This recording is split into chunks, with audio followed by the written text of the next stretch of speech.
स्वागत है आपका हमारे YouTube चैनल दीप एजुकेशन में। पिछली वीडियो में हमने सीटेट और विभिन्न स्टेट की टेट एग्ज़ाम्स में आए हुए सामान्य हिंदी के कुछ प्रश्नों का अभ्यास किया था।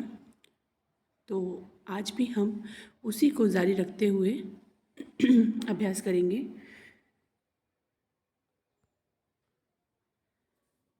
फिर से मैं गद्यांश को रिपीट करती हूँ। भगवान परलोक चला गया, घर में जो कुछ चूनी भूसी थी उसे विदा करने में चली गई। नहीं रहा तो क्या, तड़के सुबह उठते ही भूख से बिलबिलाने लगी।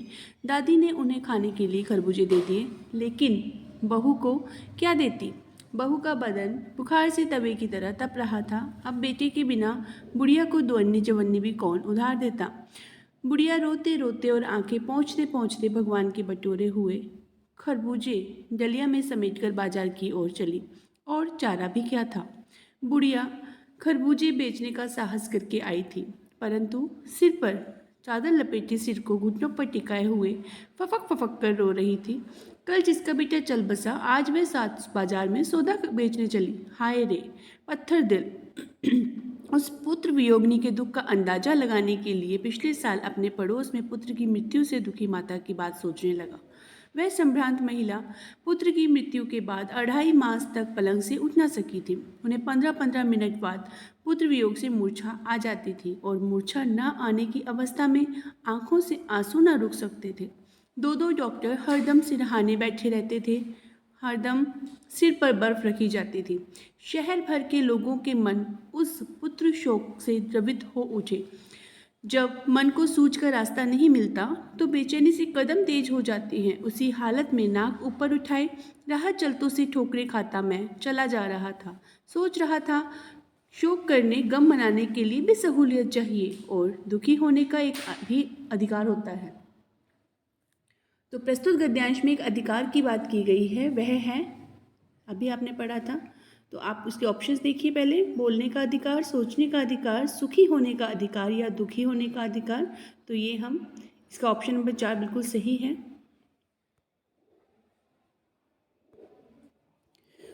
बुखार से कौन पीड़ित था।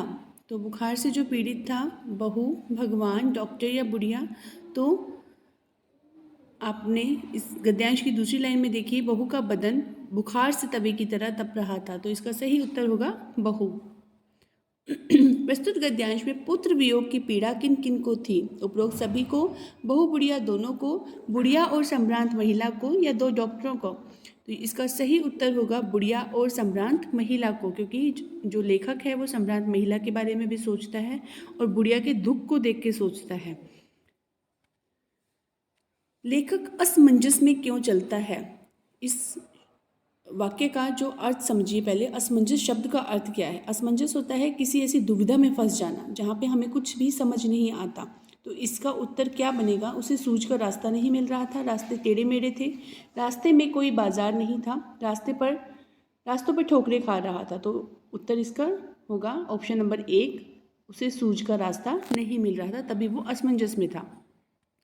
फफक फफक कर रो पड़ना का अर्थ होगा, क्या होगा, रुक रुक कर रोना, फूट फूट कर रोना, पथराई आंखों से देखना या शांत भाव से आंसू निकलना। तो फफक फफक कर रोना मुहावरा है। जैसे कि मैंने पहले भी आपको बताया था कि केस स्टडी से रिलेटेड जो प्रश्न हैं वो इसी तरीके से आपके पास आएंगे, जो कि गद्यांश में से होंगे लेकिन आपके पूर्व ज्ञान पर आधारित होंगे। तो इसका उत्तर होगा फूट फूट कर रो पड़ना। वियोग शब्द का विलोम क्या है। वियोग शब्द का विलोम जानने से पहले वियोग का अर्थ समझिए। वियोग होता है बिछुड़ना, और इसका जो विलोम होगा इनकी उल्टा होगा, यानी कि मिलना होगा। और मिलना शब्द का जो मिलना अर्थ के लिए जो शब्द चुना गया है वो कौन सा होगा, सुयोग, इनमें से कोई नहीं, मनोयोग या संयोग। तो इनमें से जो ऑप्शन नंबर 4 है संयोग, उसका अर्थ होता है मिलना। तो वियोग का विलोम क्या होगा, संयोग। संभ्रांत का पर्यायवाची नहीं है। संभ्रांत का मतलब क्या होता है, जो भले प्रकार का हो, जो अच्छा हो।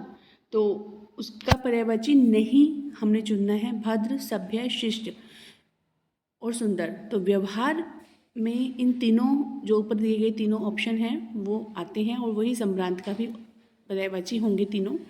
और इसमें नहीं पूछा गया है, तो ऐसे प्रश्नों का खास ध्यान रखिएगा जिसमें नहीं पूछा जाता है। तो उसमें हम कई बार बिना नहीं को देखे हम कोई भी ऑप्शन टिक कर देते हैं, तो इसलिए नहीं जो है वो बहुत इम्पोर्टेंट है। तो सुंदर जो है वो इसका सम्रांत का पर्यायवाची नहीं होता। सूझ का रास्ता से तात्पर्य, सूझ होता है हमारा समझ, तो इसका ऑप्शन देखिए, सार्थक उपाय, अपरिचित रास्ता, दिखाई देने वाला रास्ता या देखा हुआ रास्ता। तो सूझ का रास्ता होगा सार्थक उपाय। धन्यवाद हमारे YouTube चैनल से जुड़ने के लिए। और भी ऐसी वीडियोस आपको चाहिए या तो आप इस चैनल को सब्सक्राइब कर सकते हैं। वीडियो पसंद आए तो लाइक ज़रूर कीजिएगा, शेयर भी कीजिएगा। बाकी कोई भी क्वेरी हो तो उसके लिए डिस्क्रिप्शन बॉक्स में आपके पास लिंक्स दिए गए हैं, तो आप हमारे टेलीग्राम चैनल से भी जुड़ सकते हैं और हमारे इंस्टाग्राम और फेसबुक अकाउंट से भी जुड़ सकते हैं। धन्यवाद।